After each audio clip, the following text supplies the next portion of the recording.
All right, everyone, welcome back to the channel. If you haven't subscribed yet, please do. That helps us a lot. We want to make sure you're keeping track of all our new content coming out. We have a lot planned. For today, we're going to talk about how you can create a personal OKR tracker that's actually usable. It's not doing too much. It's not doing too little. It'll just keep you on track. And just to review, in case you haven't watched the videos in this playlist yet, I definitely recommend doing that because that'll help you make your tracker better and just more on point rather than randomly adding categories in. But just to review what we've gone over so far, let me back up. So we started off doing 4 powerful end of year questions, which included, if it goes, what gave me the most energy and fulfillment this year? What sucked my energy? What habits were bad for me? What can I do to eliminate them? What was something I wanted to do or achieve but didn't this year, and why? So if you haven't done this yet, go back and do these questions.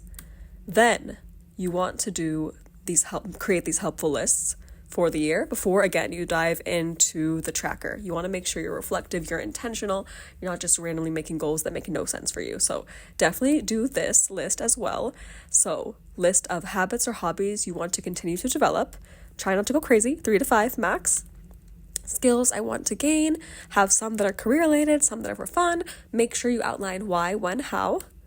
Things I want to experience, very important. So I don't know about y'all, when stuff passes by, I'm like, oh my gosh, I totally missed this thing. I totally missed it and it's too late. It was last month or it was last week. And then you prioritize and you pick your top ones from each. Now for today, how do we organize that so we can actually achieve what we're trying to achieve? So that's what we're going to talk about now. First, you're going to make a spreadsheet, and then in tab 1, you're going to have your mantra for the year, your quote for the year, and then who you want to be. In the who you want to be, it's not just one word. You want to really go in depth here. This is where the manifestation comes. Imagine your ideal self in all the ways, your personality, the job you have, the relationships you have, whatever is important to you. Go through that and just act like it's already you.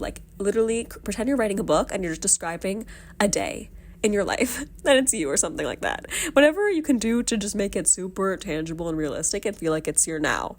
Very important. And then the quote of the year, the mantra, you just want to vibe, you want to know what the vibe is. You want some inspiration. Highly recommend. This will be in your first tab of your spreadsheet.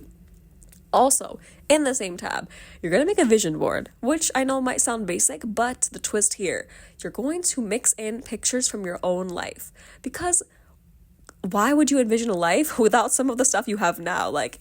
Even if you're trying to strive for more, trying to make new friends, try new things, hopefully there's a few things from your life you do want to keep. So certain friendships you really like, or certain trips you've really enjoyed, you can add those pictures and mix in some stuff that's more like a vision that you want to add in.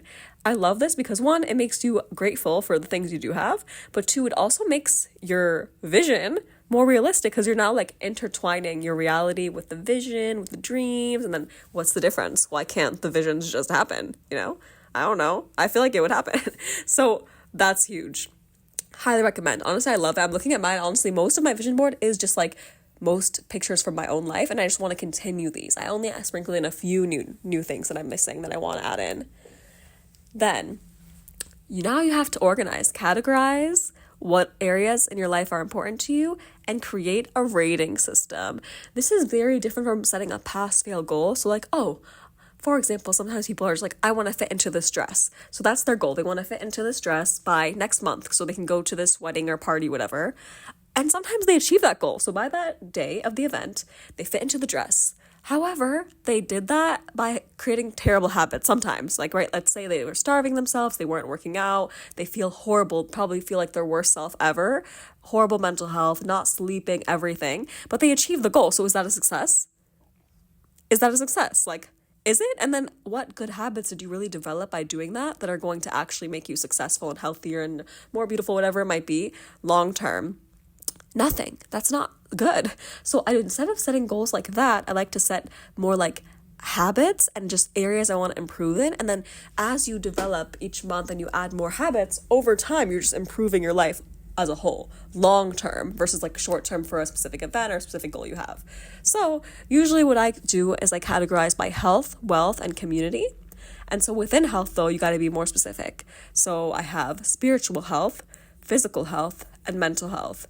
And then what I do is I have different criterias or questions I ask myself for each category.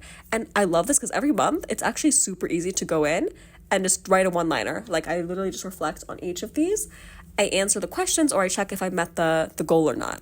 So for my spirituality, for example, 5 prayers a day, 1 kind of educational session a week, Quran Hadith session like once every 2 weeks, and I scale it 1 to 5. So 5 is the best. If I feel like I achieve most of these things, great, 5. And if not, I write a note. Or if so, I write a note. So you just, when you look back on this at the end of the year, it's so nice. So you can remember actually, oh, this is how I felt in January. This is why I didn't do XYZ things. It's so nice to look at the end of the year. And again, it's not that much work. It's like 1 quick sentence or 2. Physical. Measure your athleticism. So for me, I was like, okay, I want to be able to do 25 push-ups in a row, plank for 1.5 minutes, run 4 miles with no breaks at this kind of pace. So like I kind of just measure the vibe, see how I'm doing, and then I kind of add more notes. Like, have I been working out consistently? Did I do anything even more beyond my goals? Like, let me add that in. Let me document that. Did I run a 10K? I kind of will reflect on that. Or did I have a lazy month? It's also nice to know that and like know why. Like, was I so busy? What was going on? Mental, I think this one's interesting. I'll just rate different situations I had and how I handled them. Because for me, that's like, that explains a lot about my own mental health. Like if I have a total meltdown or if I'm calm. So you can see here, I said like, how well did I problem solve? Did I stay calm? How emotional did I get? Did I have any type of inappropriate outburst? Did I cry or yell? How depressed or anxious did I feel throughout the month? I think for me, a big one is like, if I was planning to go to something and I last minute, like I literally don't feel like going to this. That's a concern for me, major red flag, because usually I'm not a flaker at all. I'll show up to things I said I was going to show up to and that's it. So if I'm not doing that and I suddenly just like flake, because I just cannot imagine getting dressed and socializing, that's a red flag for me. So that's like, you'll just know your red flags and you can document this.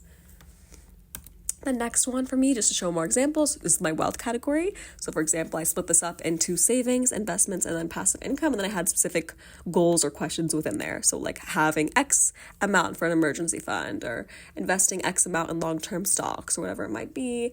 Passive income, having X amount of passive income per month. It's just something you can start with.